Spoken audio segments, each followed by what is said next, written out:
Well, I missed something. That's embarrassing. This makes me think that my -2 to intelligence is closer to a -3. Either way, you're here for a quest. This is not any quest, it is the namesake of the Dragon-Hearted. The fight had just ended between Nox and Lee in the hamlet of Hometon. The group, not yet united, regrouped at the front bridge of Rue's house.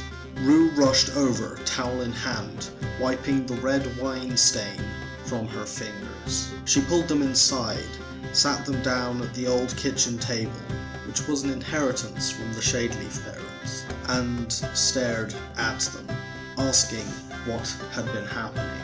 With a heavy sigh, she hunched over her folded arms. After 4 more minutes, she got up again, offering hot cocoa to the man. None refused, although she did insist that Rambutan Smythe have at least 1 cup. She returned a large platter of fine oat sweet buns in one hand and a small lockbox in her other. She placed both in the center of the table and sighed. Harpen lunged forwards, grabbing 3 of the buns from the platter. He did not meet any physical resistance, only hard stares and possibly even a quiet tutting from beside him. Finally, she sighed and stood, pulling the locked blackwood box off the table with a quiet grate.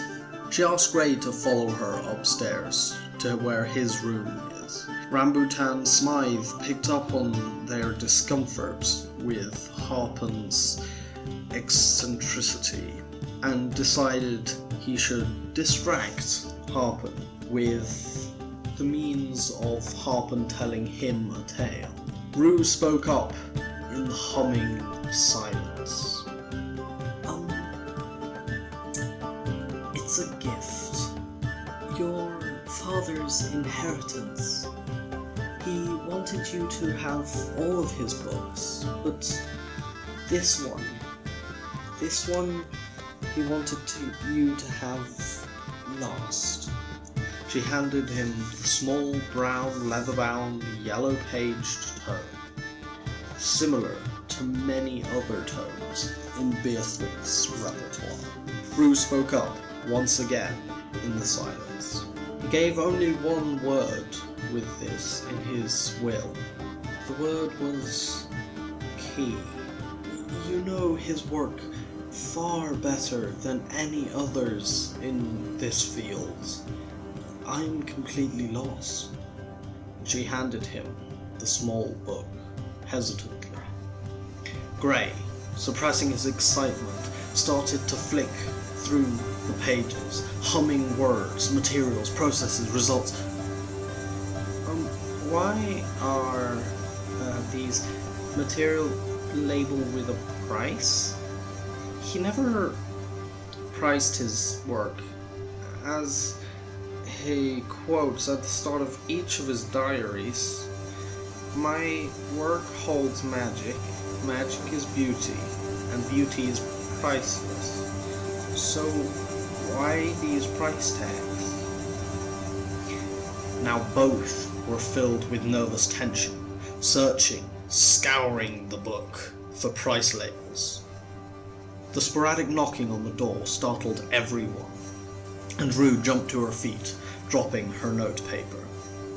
The seer, Mrs. I, came in to the sight of Harpen leaning over Lord Smythe's cocoa, trying to fish out the oat bread he had dropped in there when the knocking had started. This is to say, she could have seen it if it wasn't for her thick black veil of hair. Her entire visage was covered by it, but they could still feel her creeping grin, almost tainting the colors in the air. With a flash, she was beside Gray, her long, bony arm twisting, holding his shoulder back, tilting him up towards her.